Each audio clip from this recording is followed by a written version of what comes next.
I thought we'd have a quick chat about the food shortages, which we all knew were coming, or us farmers knew were coming. And I really want to get your views on why you think the food shortages are happening. Well, of course, there is an element of the weather in the Iberian Peninsula and North Africa.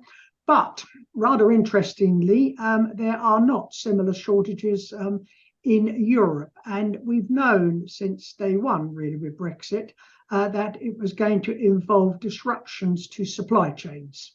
And if you're a producer in Europe, having to deal with all the extra complications of now exporting to Britain, when there tends to be a shortage, you are more likely to favour your customers in the single market than Britain. So the immediate shortage, I think, partly the weather, partly Brexit.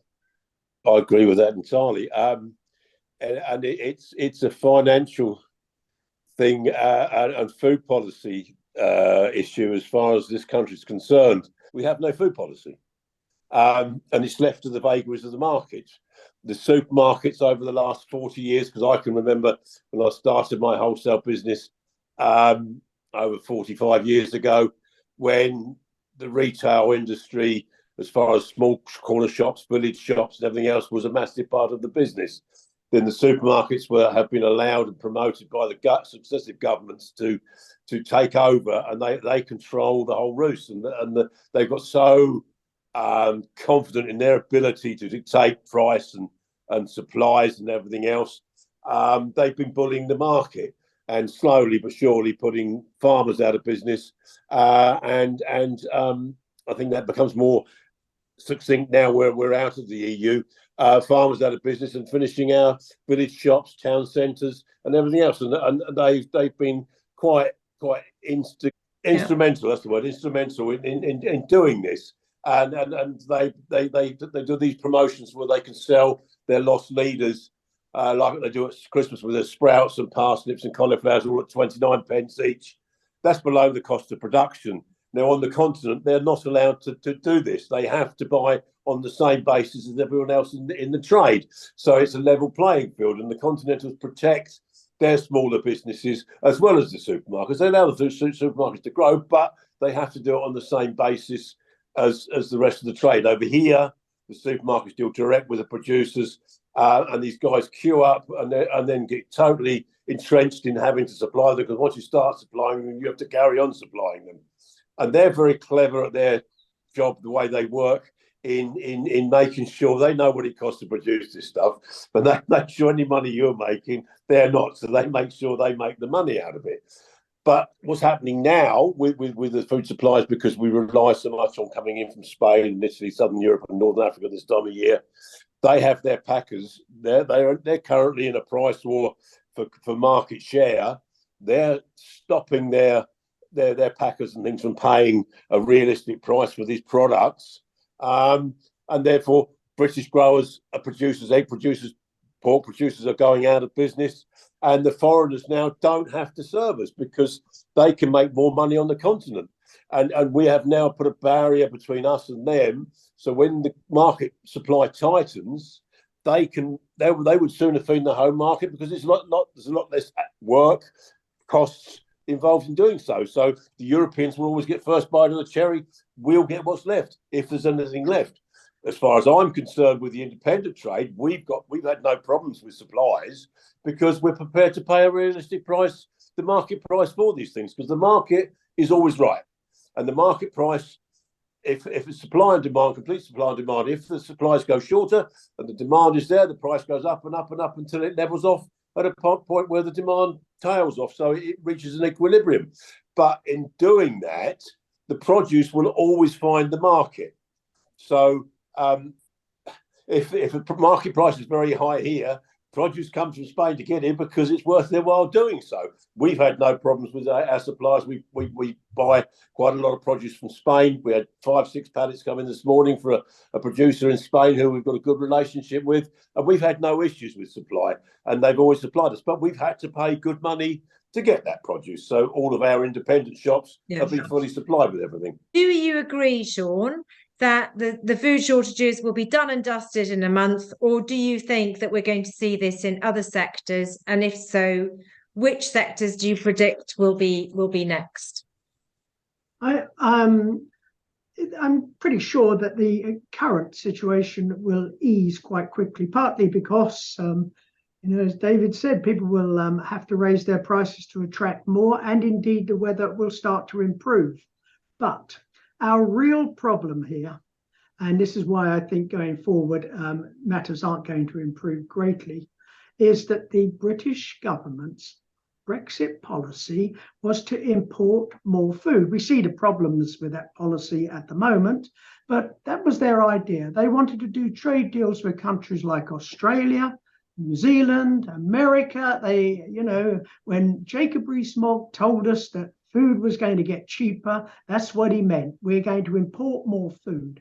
And if you look at what the government has done since its agricultural bill, or with its agricultural bill, the whole purpose has really been to shrink agriculture.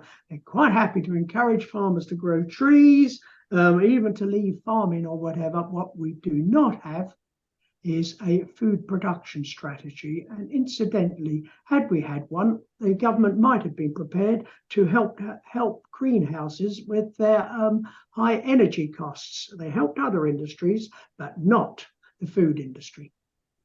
What do you think, David? Do you think we'll see more food shortages? And if so, which sectors do you think might be impacted? On the short term, onions are the next thing that are going to run out. Holland reckons they're finished by end of March. So the English crop then will run out very quickly. Spain is very short anyway because of the weather last year. So they were having to look. They reckon we could be having to get onions from New Zealand, Japan, China, from anywhere else in the world. So that's going to be another acute shortage, which is going to happen within 4 or 5 weeks. Longer term, potatoes are going to run out early this year because of the cost of storage. Apples are definitely going to run out early. There's going to be a shortage of apples because normally, with the storage systems we've got now, we can get continuity right round to the following crop. The crop is going to run out this year because of the phenomenal costs of cold storage for these growers. They're all selling the apples early, and they're all saying that their supplies now are finite, and they won't see us through till next year's crop, which we've done for the last 4 or 5 years.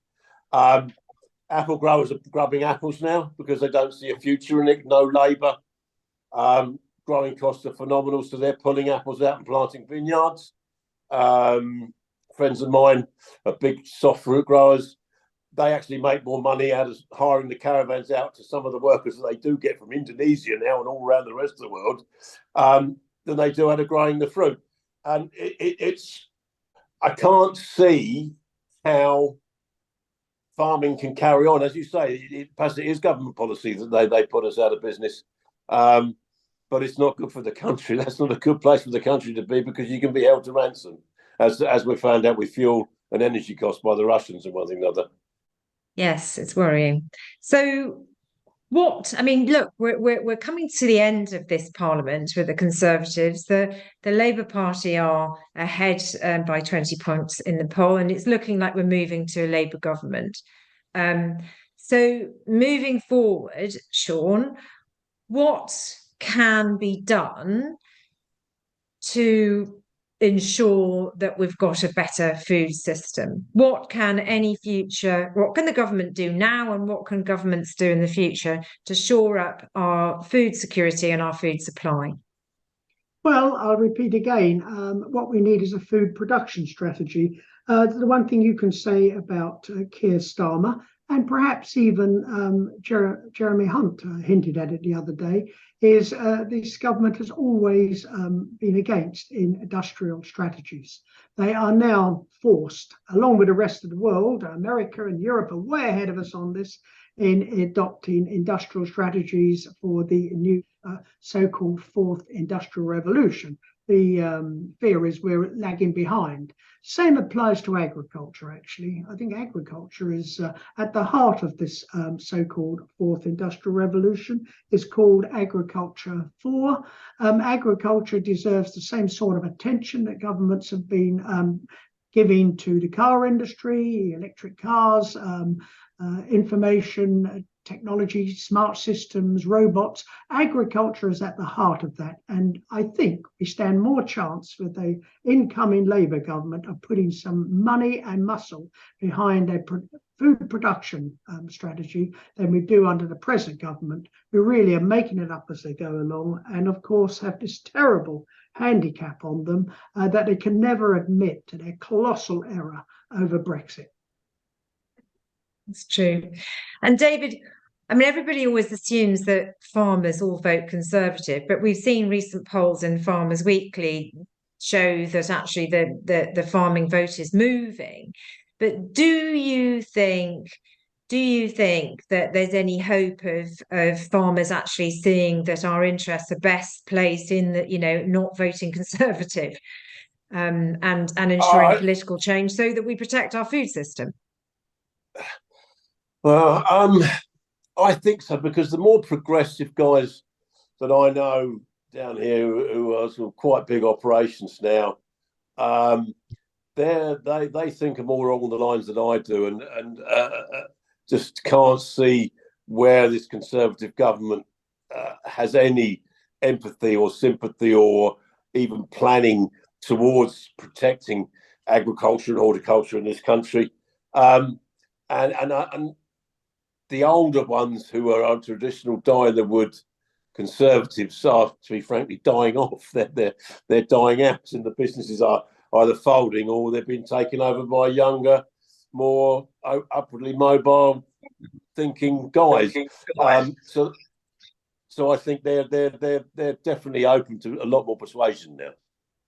Definitely. And in terms of trade, Sean, look, as these quotas in the Australia and New Zealand deals ramp up and more livestock comes in, which is produced to lower standards and undercuts us, do you think that the Labour, assuming we get a Labour government, do you think that Brexit will continue in its current form, or do you think there's any chances of us getting out of these really bad trade deals and getting some sort of sensible deal, a better deal with Europe, even getting back in the single market and customs union? What's your thoughts on that? Well, I think you've got to look at this in two ways.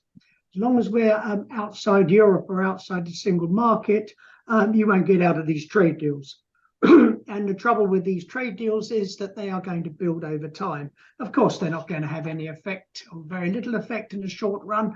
I urge people to think about what the effect will be in 10 years' time. That is likely to be quite a lot larger and potentially very damaging for large sectors of agriculture. What I do hope is I can quite understand at the moment why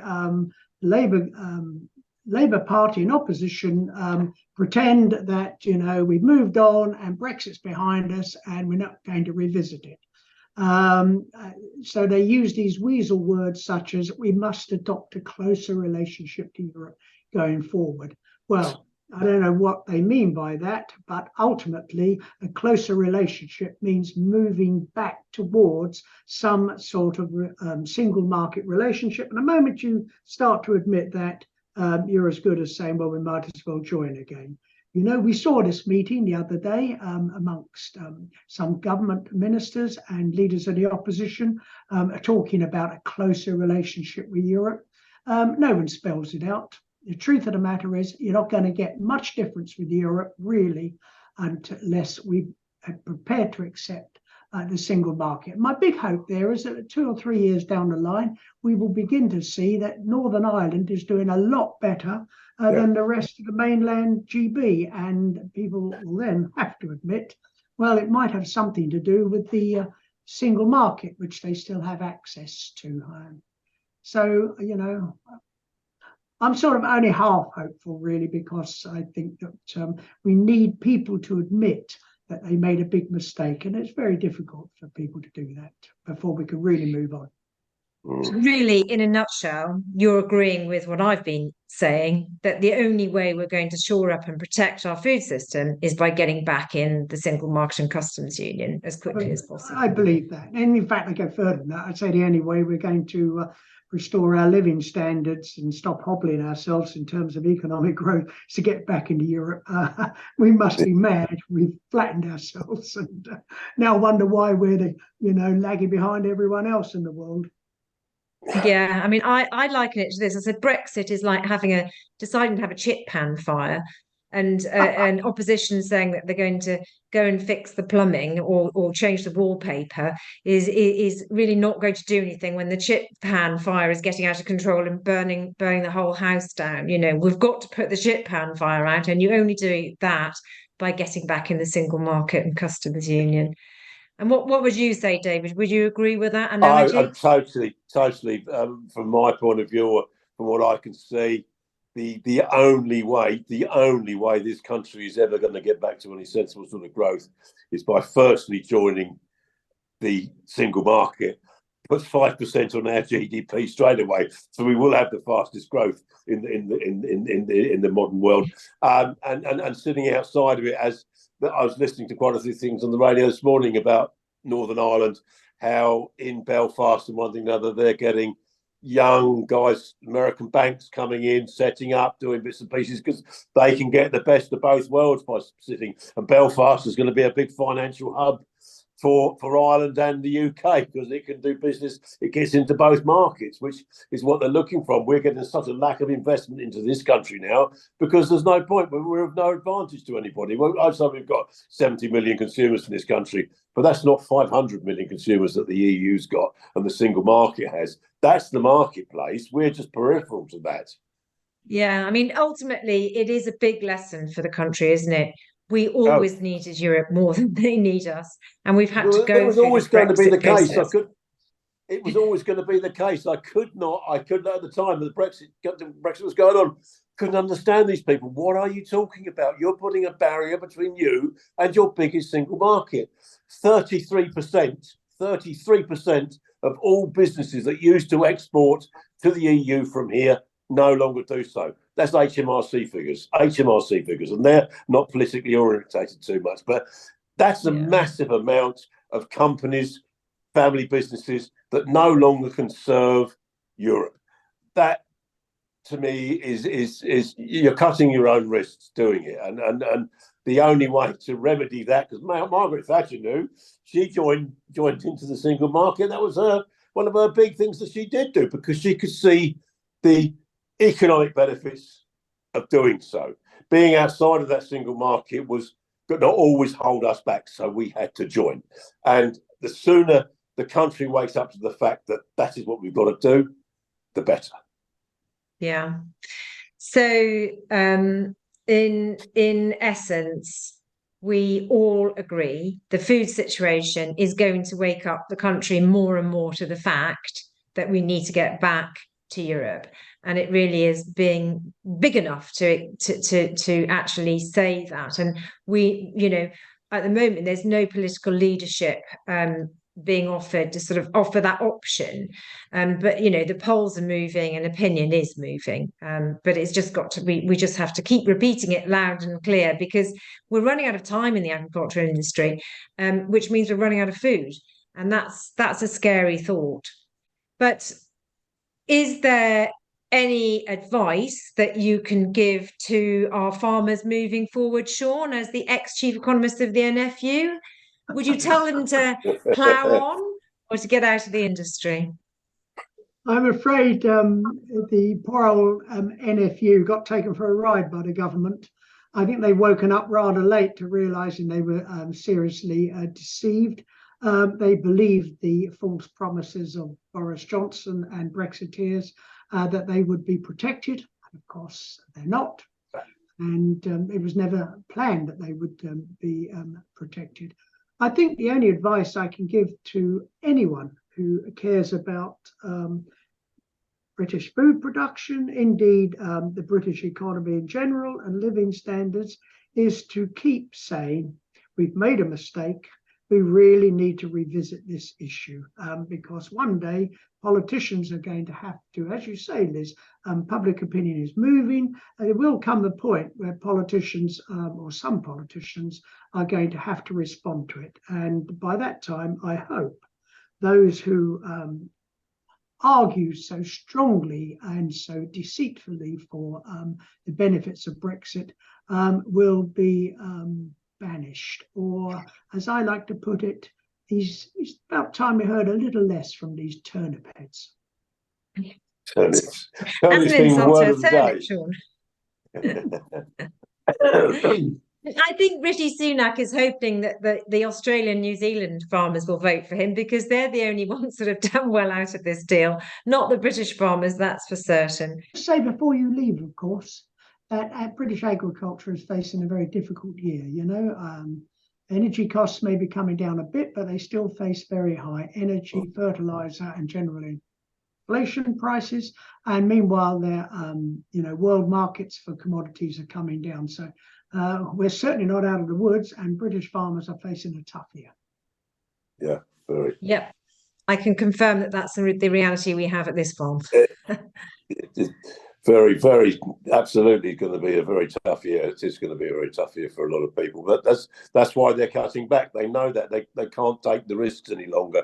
They haven't got the resources or the funds available to take those risks now, which they have been able to in the past.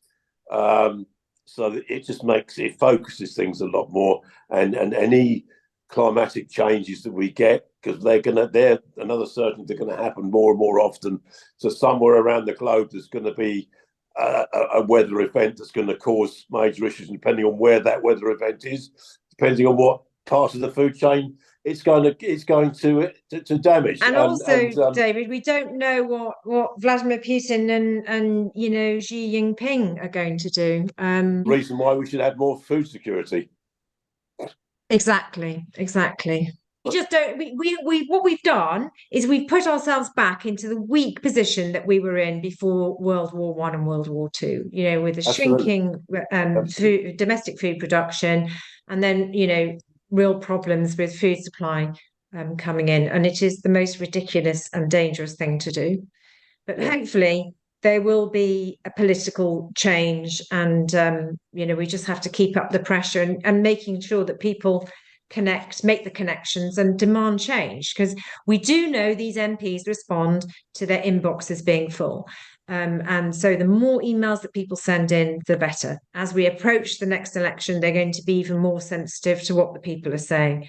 And so it's important for us to keep that pressure up. And maybe we'll do some more tractor demos. Who knows? If we can afford the fuel to get the tractors up there.